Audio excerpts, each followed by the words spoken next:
আসসালামু আলাইকুম। আশা করছি যে যেখান থেকে ভিডিও দেখছেন আলহামদুলিল্লাহ আল্লাহর রহমতে সকলেই ভালো আছেন। আজ আমি একটা শাহি গরম মসলা রেসিপি তৈরি করে দেখাবো।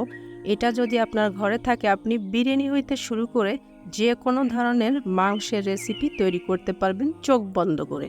চলুন তাহলে রেসিপিটা শুরু করি। 2.5 টেবিল চামচ ধনিয়া, 2 চা চামচ জিরা, 8-10টা শুকনো মরিচ, 2 চা চামচ মিষ্টি জিরা, গোলমরিচ 1 টেবিল চামচ, 2 চা চামচ রাঁধুনি, কাবাব চিনি 1 চা চামচ, 4টা স্টার আনিস, 40টার মতো ছোট এলাচ, 4টা জায়ত্রী আর 8-10টা বড় এলাচ। এটা হচ্ছে সাদা গোলমরিচ 1 চা চামচ আর সরিষা 1 চা চামচ, 1 চা চামচ লং আর হচ্ছে শাহি জিরা 2 চা চামচ। আর এখানে 40 গ্রাম দারুচিনি। এখানে হচ্ছে গোলাপের পাপড়ি, শুকনা গোলাপের পাপড়ি 1 টেবিল চামচ। এটা হচ্ছে পিপল 4টা।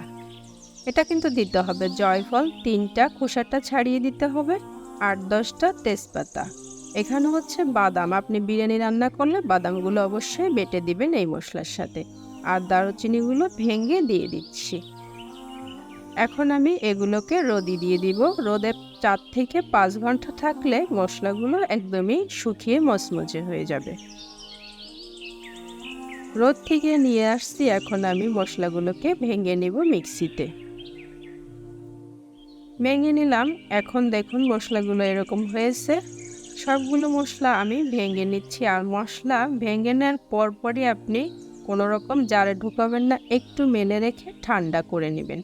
ঠান্ডা হলে এরকম কাচের জারে ঢুকিয়ে রেখে আপনি 1 বছর খেতে পারেন অনায়াসে। আমি এই তো ভিডিওটা আপনাদের জন্য তৈরি করেছিলাম। ভালো লাগলে একটু লাইক দিয়ে দিবেন আর একটু শেয়ার করে দিবেন। আল্লাহ হাফেজ।